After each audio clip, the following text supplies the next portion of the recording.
Hello everyone, today we've got 6 jobs. It's a gutter day. 2 of them are going to be just gutter clears only. In fact, 3 of them, sorry, are going to be gutter clears only. And then we've got 2 of them which will be gutter clears, but that will include fascia softs and gutters and their normal windows. And then one of them's just a normal window clean. So that's what we got for today. Total money's worth more than what I'd get on a normal window cleaning day, so it's worth doing. Follow along, see how we do it. And yeah, let's get on.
Okay, it's that clean done. Their regular customers always have the windows, conservatory windows done, but once a year it's the gutter clear, fascia softs and gutters, conservatory roof, as well as the windows and the conservatory windows, which is what me and Matthew have done.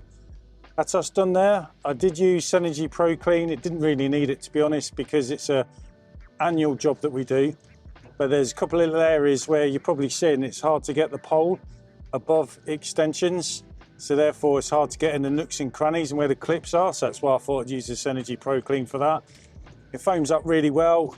Just in case you didn't notice how I use it, I basically just use one of my traditional window cleaning buckets, and then I put a mixture of it in there, dip the brush in, and then I basically put it on the surface and scrub it all in, turn my water on, and then just clean as normal and clean it up that way. I find it to be a lot quicker that way, and you get a good amount on and it foams up lovely. When we do the fascia softs and gutters, do all the downpipes, anywhere that's white, so all the like covers where all the meters are, that sort of thing. Any small little water spouts that come out, clean all them up as well. Why not? Just little touches that finishes it all off, innit? So that's done, and yeah. Moving off now for a quick pee at one of the supermarkets, Morrison's, and then we're going to get on with the next clean. The next one is going to be a gutter clear. It's 2 properties side by side, and one of the neighbours is paying for them both to be done.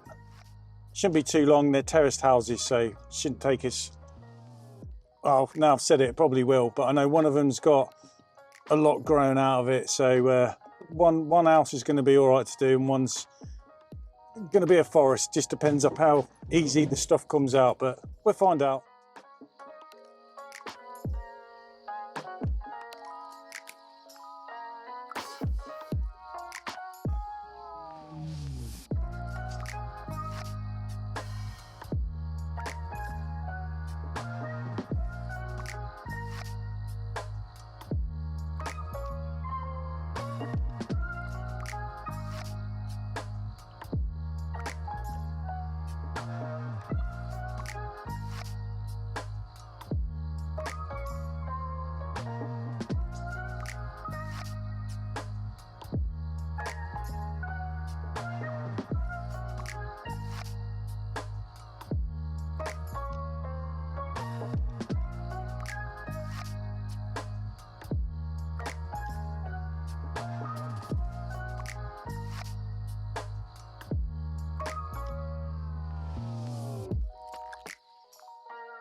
Right, that's them two gutter clears done. You can probably see in the footage. The one that is getting paid for by a neighbour, I actually clean her windows regularly. So luckily I was able to speak to her last night about leaving the gate unlocked and made it clear that the neighbour's paying, so not to worry when I turn up. Hers had a lot of dried grass growing out of it and big clumps, but the problem is with this hot weather, it's so dry. And then what I was trying to say to Matthew, it made the job a bit harder for the gutter vac to actually get out these big clumps and lift them out. And the reason is because all the air, while you're using it, is passing through these clumps.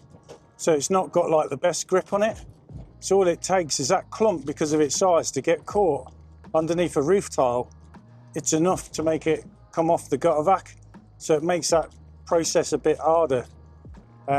Whereas when they're wetter, it's got a better grip and it's no problem.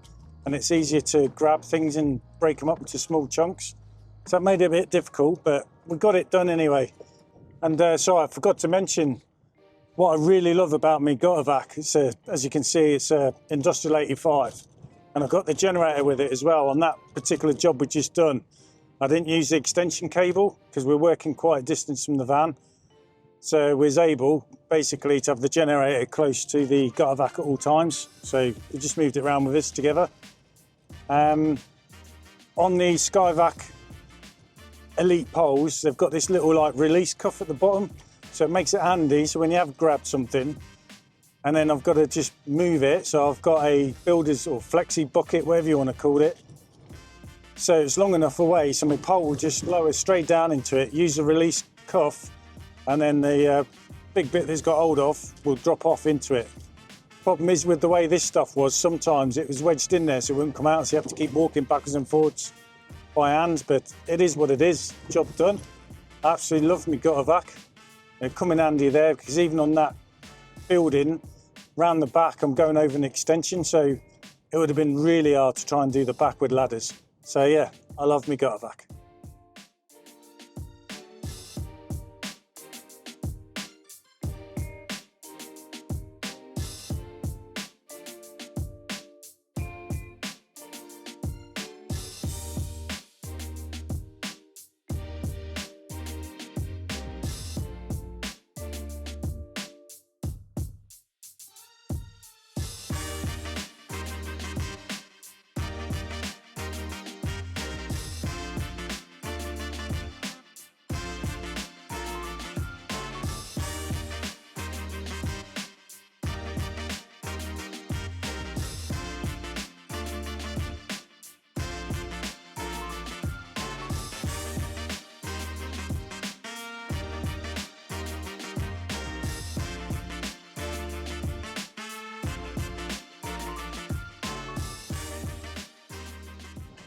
That's us done. Me and Matthew finished. It's a late one. It's just gone 6 o'clock. However, we've had some big jobs and got them done. I don't know where we lost the time, but that's the way it goes sometimes. Luckily for us, still daylight. Just means I'm late, but as long as it don't happen too often, be all right. But all in all, good day. And yeah, hopefully, I didn't get much footage on the last job for you, but I've absolutely loved this Energy Clean Pro. I just absolutely love it. I used it. I think on some of these, pretty much would have been all right with just water, to be honest, but it does make the job of scrubbing and getting in the nooks and crannies a bit easier, I must admit. And yeah, it's all done. So thanks for watching, like, subscribe, all the good stuff, and YouTube will stick a video up here somewhere for you. And I want to get home and have my tea because I'm hungry. Stay safe. See you later.